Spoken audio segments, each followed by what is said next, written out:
The boxers are rolled up, trying to get into his bottom. The trousers are also trying to get into his bottom. And there is a fight for who can get into his bottom first.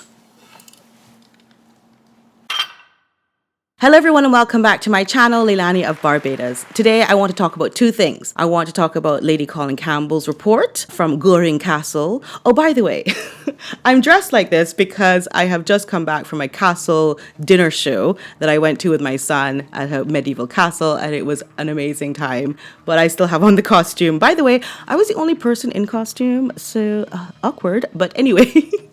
Also, I'd like to talk about holiday and resort scams, which is a very serious thing, very near and dear to my heart, and it is something that recently happened to me, so I wanted to unpack that with you. If you want to know, I have heard from a lot of you in the comments that you would be interested in me talking about other things and uncovering and debunking other things, and I think this is something I need to get off my chest. That will be in the second segment of the show. The first segment has to do with Lady Colin Campbell. Lady Colin Campbell has reported he has blocked Meghan Markle on his mobile phone. Lady Colin Campbell says Governor of California, Gavin Newsom, is distancing himself from Meghan Markle as the Duchess's political demands continue to fall on deaf ears. So breaking news, Princess Pushy has pushed so hard, Gavin Newsom has now blocked receiving or having any of her calls pass through to him. Lady Colin Campbell spilled some serious tea yesterday on Great Britain News, where she has been told within the last 36 hours that Meghan Markle has been harassing Gavin Newsom so much with the idea that she should step into the shoes of Dianne Feinstein as Senator of California. He has now blocked all communication with her. For those of us who value our free speech and the protection of our privacy to voice our opinions, thank God for Gavin's decisive action. The role of senator also includes a seat on the Intelligence Committee. Can you imagine the implications if Meghan held such a position? What with Chris Boozy and the Sussex squad on a mission to shut down anyone who dares call out Meghan's behavior. Dan Wooten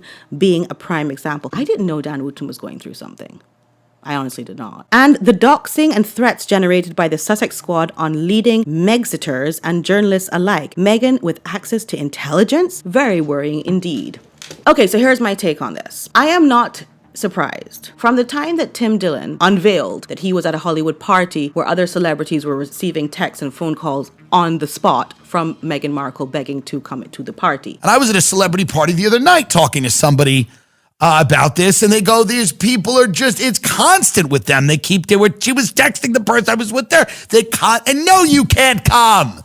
But I shouldn't have even been there. But the point is that they just won't stop, these two. They are just like moths to the flame trying to hang out with they're like low-grade reality stars that are trying to attach to anything. And I'm literally at the party, they're showing me text of this woman begging people to hang out.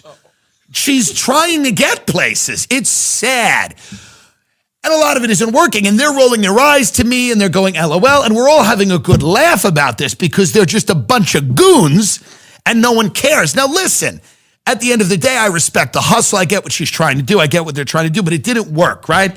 And a lot of people at this party are like, hey man, we text her back. We try to be nice. She's the Duchess, but we've had enough, right? We've had enough of her, and she's, it's enough. I knew from that moment that there was going to be a snowball effect of people coming out and talking about the fact that she is trying so hard to get in with the in crowd and just embarrassing her left, right, and center. I'm not surprised, because when Tim Dillon said that, it was put out in mainstream media that this happened. So of course other people are saying, well, me too, I also am getting harassed by her. And then of course we had the Gwyneth Paltrow and Cameron Diaz incident, and it's this whole circle of lies. That's been her marketing strategy, I guess. And I think everyone is quite sick and tired of her being this spoiled brat. Let her just run around and do what she wants, She's a big hardback, as we say in the Caribbean, big hardback woman. And enough with the games. It's tiring. I mean to say, even up to today, the grifting couple is the grift that keeps on grifting. This text message says, entitlement is a real thing. My friend's son owns one of the biggest properties in Montecito, facing the ocean. Oh yeah, is he from Barbados? Well, facing the ocean. Anyhow, he told me Prince Harry asked him permission to access the beach through his land. He accepted. When? He asked. Tomorrow at 11. Okay, they didn't show up and called past 2. Very chill. Well, we'll come around 3 maybe. My friend's son was flabbergasted by the entitled attitude and told them not to bother. Sorry, you should ask someone else. Rude. It's just, it doesn't stop, does it? They sort of gloss over how Lady Colin Campbell, all the way from Goring Castle, my lords and ladies, was able to gain information on the settings on Gavin Newsom's phone and his block list. No shade to her, she has gotten information in the past that nobody else had, including mainstream media. It is what it is. She has the tea. So let me explain what's happening. Dianne Feinstein, she doesn't want to retire. People are saying how she's too old for the job, she's not well, and she doesn't care. She's rolling her wheelchair right up into those conferences and whatever, and she is doing her job. She's not trying to retire. But Gavin Newsom can appoint somebody before her 2 years or whatever's up to take her place. I think after that, it would have to be an elected official, like the person would have to be voted on. So I can see how Meghan would try to get in there real quick before it's time that you have to vote for the person. But Gavin Newsom is not your husband, Meghan Markle. He can't give you a shoe-in or a favorable position in politics, like some politicians do for their family and friends and so on and so forth. Maybe you should look to the politics in England and maybe ask Harry to give you a favorable position. That makes more sense than Gavin Newsom. So this is all speculation. 36 hours ago, Lady Colin Campbell got this information. So I'm glad she held on to it. Why did she hold on to it, actually? Wait, why don't you just tell us right away? Anyway, I'm sorry. I'm just in suspicious mode at the moment because I am about to tell you what happened to me. There is a scam going on.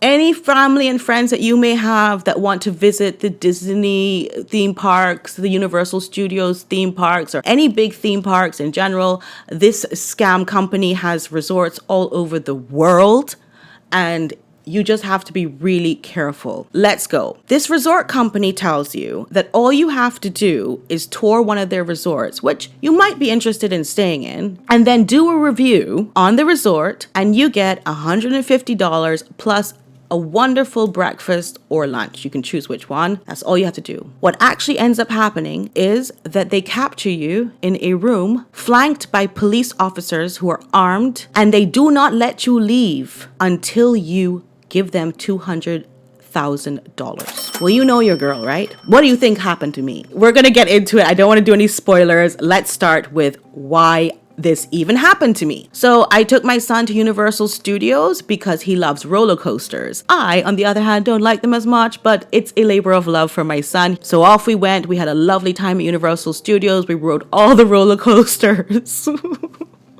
Sadly, every one of them, more than once. We stayed in a lovely hotel on the Universal Studios property, one of their hotels, which was great. So we're walking to the next ride because your girl is chop chop. So we're just walking casually along, and then I get pulled by a woman out of the path that I'm walking, and she says, "Can I ask where you're visiting from?" And of course I say, Barbados. And she says, Barbados? Barbados? Barbados! It's Barbados! And there's a man standing in a booth who is like, Barbados? And it felt like I had just got the golden buzzer on Britain's Got Talent. You have just won the jackpot type thing. By the way, my son is wearing a Barbados t-shirt with the Barbados flag on it because we are proud. So I get pulled over to this booth. This is where the scam started with the woman who pulled us over, but this is where the scam really starts, I think. So he says, "You're from Barbados. Did you travel on your Barbados passport?" I'm like, "Yes." And he's like, "Okay, that's great. And are you staying at a hotel?" And I said, "Yes." And he says, "What hotel are you staying at?" And I said, "Nope. Too much information. I'm not giving you that information." So he says, "Oh, of course not. No. It's okay. I don't need to know that. I just need to know that you're staying at a hotel." And I was like, "Yes." I was actually staying at this hotel, just for the record. This is the Endless Summer Docklands Resort. It is a Universal Studios resort. And like I said, it was an amazing resort and we loved it. And we had a really great time there. But that was information he did not need to know because like I said, I'd just been pulled aside. Like, I don't know what I'm here for. So anyway, he says, "We want to offer you a lovely breakfast or lunch and a tour of our resort where you could stay, possibly, since you stay in hotels, you could stay at our hotel the next time you're coming." So I was actually thinking about it. So I said, I'm actually thinking about that for, our next time coming that we would come with family and whatever and friends and so on. And he said, oh, that's perfect. I would really like for you to review our hotel. So he said, so what will happen is you only have to be there for an hour. You have your breakfast or your lunch. He said, I recommend the breakfast because actually the breakfast is really amazing. It's a whole spread. It's really lovely. And then you have a tour with the golf cart. And we will also pay you $150 for your time and your review.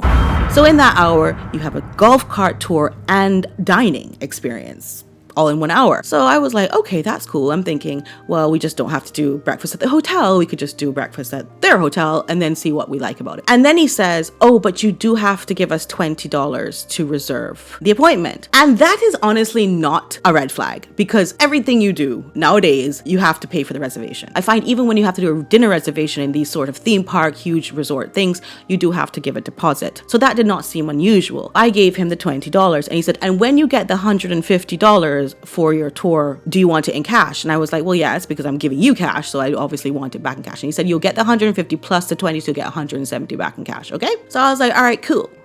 So that was a very quick conversation. And the piece of paper was like a form that just had like my number and my name. And the copy of it was in this envelope, which says VIP. I have covered his number, but his name is Anthony. And I'm calling names because I was held hostage for 3.5 hours. So I'm calling names.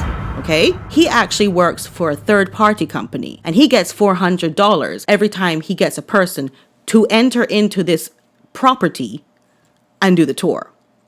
So that's the first part of the scam. So he doesn't tell you really what this tour is about because he just wants 400 buckaroos real quick.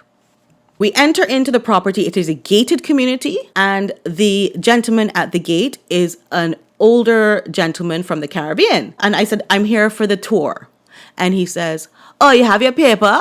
And I said, yes, I have my paper. See it there? And he said, all right, go through the gate. I said, okay, I'm going through. And we go through. The next entrance is into the lobby of what I thought was a hotel. It's a very grand entrance. It's a facade, by the way, because that facade, that front of building looks nothing like what the building where the rooms are looks like, okay? But we're gonna get to that. We go to the reception desk and I'm with my son. I don't know if I mentioned this, but I was with my son. But that has a big bearing on the amount of fear and torment that I suffered, okay? So my son's with me, very excited, you know, as kids are, because he's thinking of the next trip when we come back. So he's excited to be there. So we go to the reception desk and they just asked me for my identification, which is my passport. That's it. That's it. They're just like, your passport, thank you. They didn't really speak very good English, which is fine because hablo español. But I think they do target the Latin American audience and the Caribbean audience. By the way, at the end of this, I am going to go and read you the comments about this scam because I typed it into Google really quickly before I started the video. And I saw pop up so many things that I said, no, I have to save it. I have to save my reaction to the end of this. And I'm going to read you what's going on in terms of complaints. But I did see the word lawsuit. Suddenly appears a man. And I'm going to tell you how people look. There's no reason why I wouldn't. So this gentleman comes up. He is built like a linebacker from a professional American football team. He's big. He is Hispanic looking. So brownish skin, Hispanic looking. And he comes over very aggressive and, you know, and he's like, hello, Leilani. And I'm like, yes. And he's like, yes, I'm going to take you up. So at this point, I don't really know if he's the tour guide or what he is, and he doesn't say. So we get into the elevator and there's no conversation. There's no bedside manner. There's no like, how is your trip going? Are you enjoying your vacation? Nothing like that. And we go up and the elevator opens, I think on the second floor, to what can only be described as an auction house. A convention center. It was a bunch of tables, families, children, a lot of older people, and everyone looked very bewildered, I must tell you. And that is when Mr. Linebacker introduces himself to me. He says, "Hello, my name is Orlando, and I'll be doing your tour today." I said, "Orlando? Like the city where we're in for Universal Studios?" And he says, "Yes, Orlando." And then he asks me, "You like hotels, right?" And I said, "Yes, that's why I'm here, to look at a hotel. We're doing a tour." And he says, "But I want to tell you about timeshares." So here's my thing with timeshares, okay? I had a family member who had a timeshare who was trying to get rid of this timeshare for so long. And it's kind of part of my upbringing. Like, you know, when you have a problem in your family and you hear about it all the time from a child and you just know, no to timeshares. So I've always been against timeshares. Some of you may have timeshares. You may have a lovely time enjoying your timeshares. And that's great. That's you. But for me, in my upbringing, timeshares are a no. It is a problem. I immediately said, "No, I'm not interested in timeshares. I'm just here to check out a hotel for my next stay next time I come to the Universal Studios or Disney or whatever." And he says, "No, but we agree that you like hotels." I'm like, "Yes, I just said that." He says, "I want to tell you about timeshares and why they're better than hotels." He said, "And we agree that I'm telling you about timeshares." I'm like, I mean, no, because that's not what I'm here to hear about. I'm here to see a resort hotel that I might be interested in staying in the future. He says to me at this point, "I'm an ex-police officer.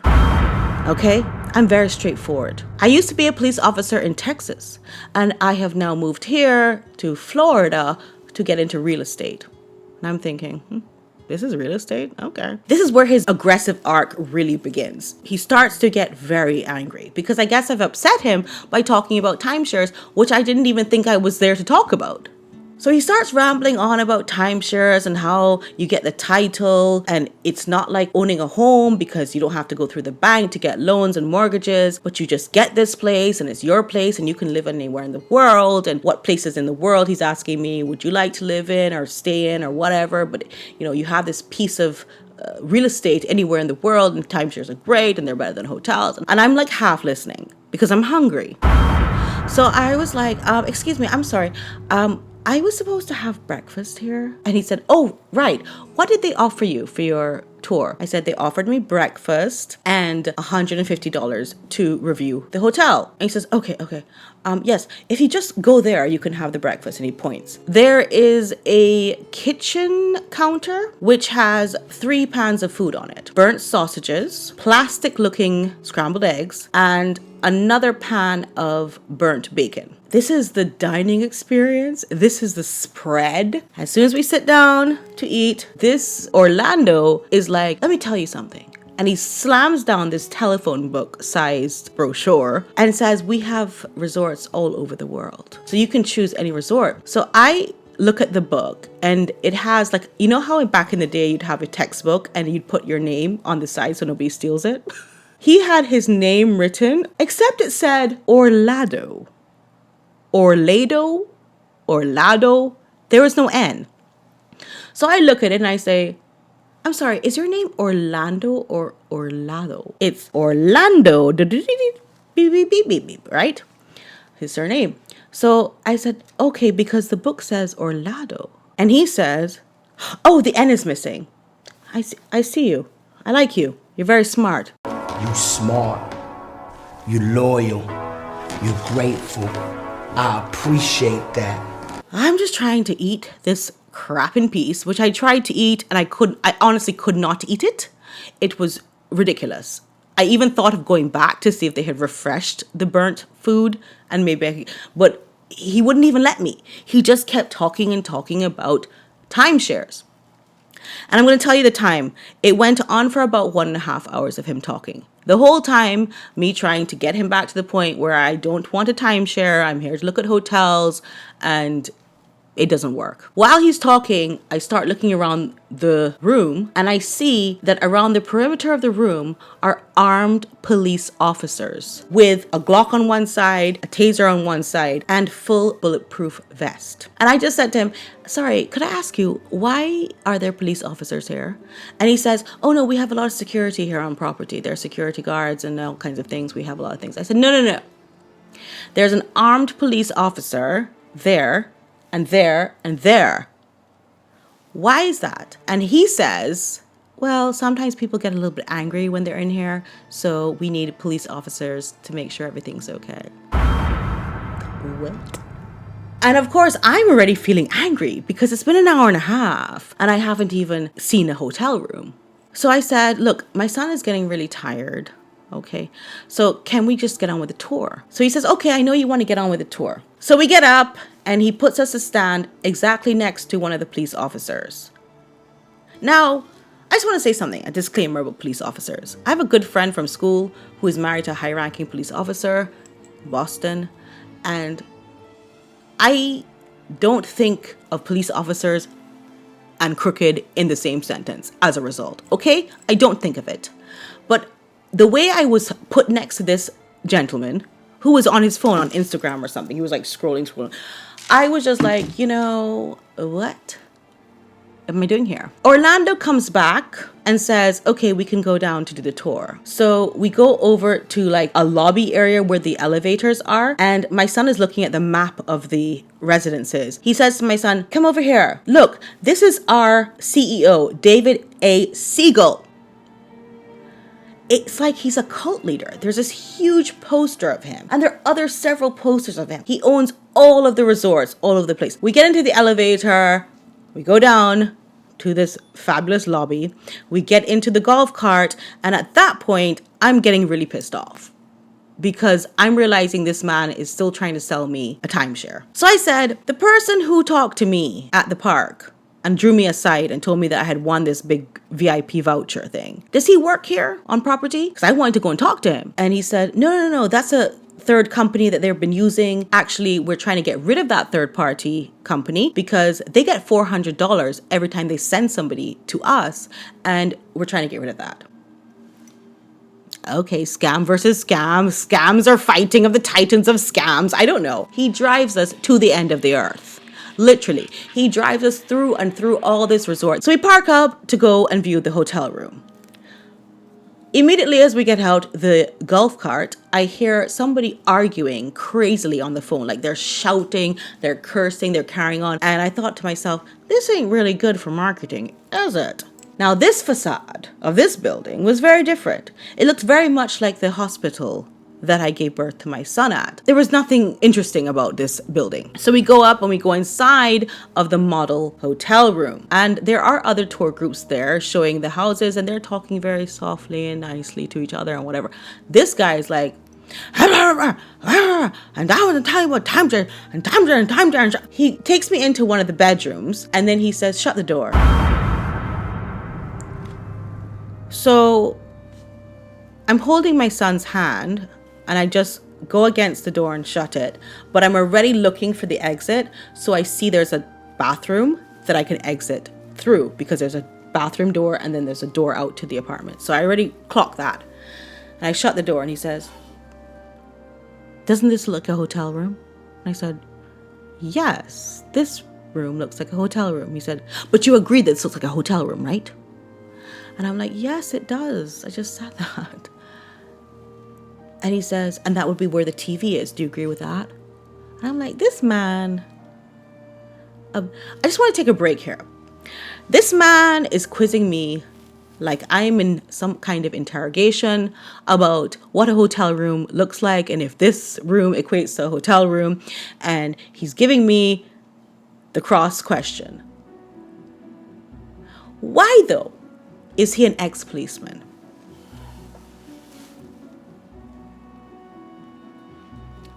I'm waiting. What did he do or did not do down up in Texas that made him have to leave the whole of Texas and come to Florida to pursue real estate, which is not real estate because he did not conduct himself as a realtor. He was a bully. By the way, the balcony on this place was a balance beam. Anyone did gymnastics in their life? There was a balance beam and then mesh. So at that point, I just pulled the door open. I think he himself, if you could just see him, you'd understand how scary it was just being asked questions in that manner by somebody who looked like that. And I'm just a woman with a 7-year-old boy. So we get back outside of the apartment or whatever, and we go down to the golf cart and we go back to the convention center, auction room, whatever the hell it was. And I realize that what could be happening to Orlando is that his trousers and his boxers are currently waging a war against each other, the likes of which have never been seen in the jousting arena. The boxers are rolled up, trying to get into his bottom. The trousers are also trying to get into his bottom. And there is a fight for who can get into his bottom first. And I am watching him because he's left me behind. And I was just behind him looking at his bottom and his hips. Because he has very feminine hips, by the way. Which is very weird. Anyway, he leads us back into the convention arena. This is where it gets extremely illegal. He says that there is only one day that we could get a great deal here at this resort, and it would be today. And we cannot talk to anybody about it. I'm just saying, because I'm summarizing, because I asked him, I need to talk to my psychiatrist, I need to talk to my husband, I need to talk to my lawyer, because before I drop any money. And basically he wanted me to drop 200,000 and I could only do it that day. If I don't do it that day, it would go up to 600,000 or 800,000 or whatever he said. And I could not even take a break and use a phone to call anybody because the deal would then be null and void if I did that. Also, I just wanted to make a note, his breath, when you have a mint chewing gum and you chew it for way too long and then the bad breath starts to mix with the mint smell and it becomes this like extremely bad concoction of scents.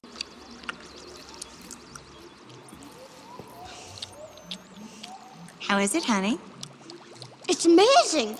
Tomato soup. I can feel it running down my throat. Yeah, spit it out. Spit it out. But I thought he should have probably had some breakfast, really. He could have just had breakfast with us. I think that would have solved the problem because you need to break up you need to break up the smell of that chewing gum. That's what I'm saying. That's what I was focusing on when he was telling me about $200,000 because obviously at 200K, I had checked out of that conversation. I think by now we're 2.5 hours in. And he says, if you don't sign this now that you're going to do this, then you don't get the money that you were promised, $150, and you don't get your $20 refund either. And I said to him, that's fine. I said, I already thought about that from the time you started talking about timeshares, and that's fine. Experience lived. But I really need to go now because we're tired and this is not what we thought it was. He says, no, I'm going to have to talk to my supervisor first. I said, no, but you don't, because I don't have to get any money. I just need to leave. He said, no, wait here. So he gets up and he comes back with another linebacker, a black one, who I'm thinking, let's go. So he sits down and he says,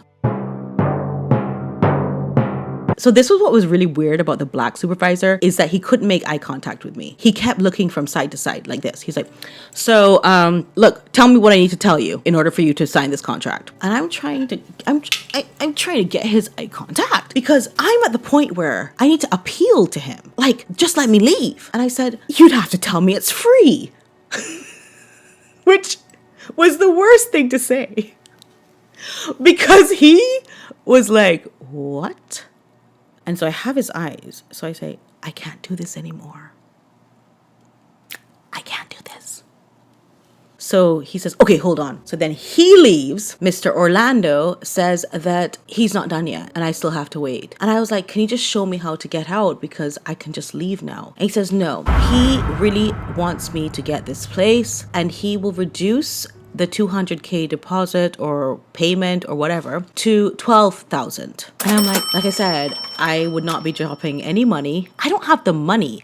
I was like, I don't know why you think I have the money. All you knew about me when I got here was that I was staying in a hotel at Universal Studios and I'm from Barbados. The jig is up. There's no way that you can expect me to pay this money. He said, okay, how about 8,000?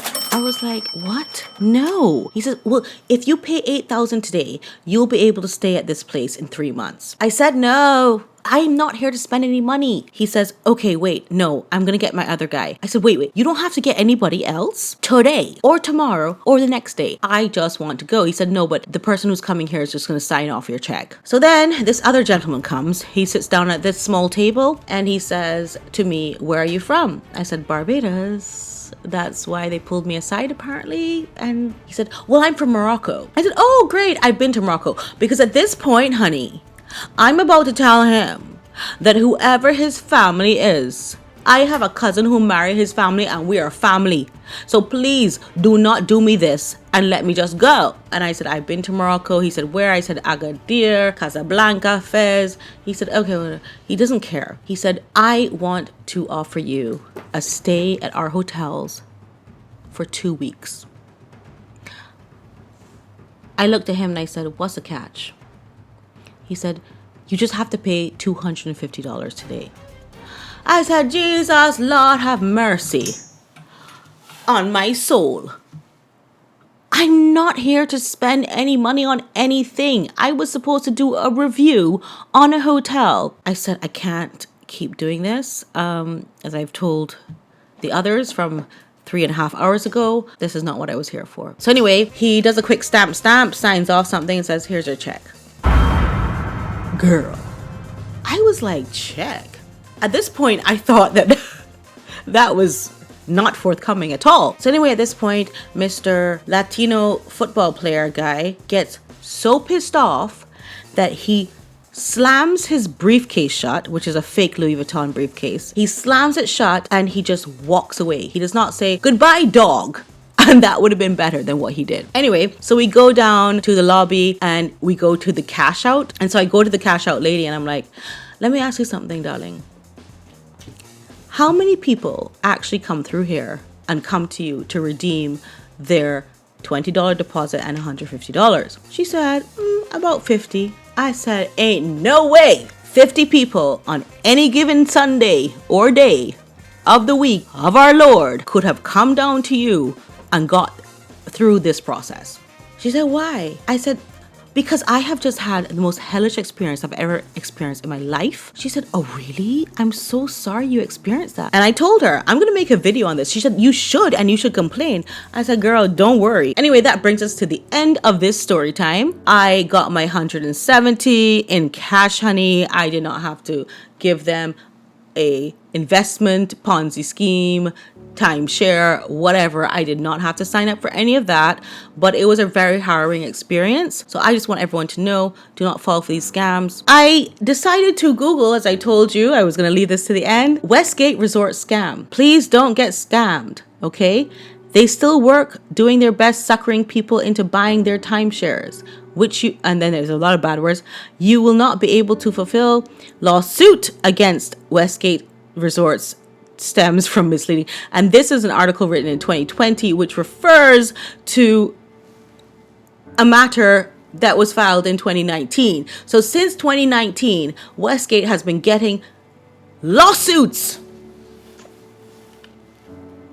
And they're still able to operate. If you are Disney, if you are Universal, why would you have scammers inside your park purporting to be part of your brand, telling people that they have won tours or won breakfast or won extra tickets or whatever it is?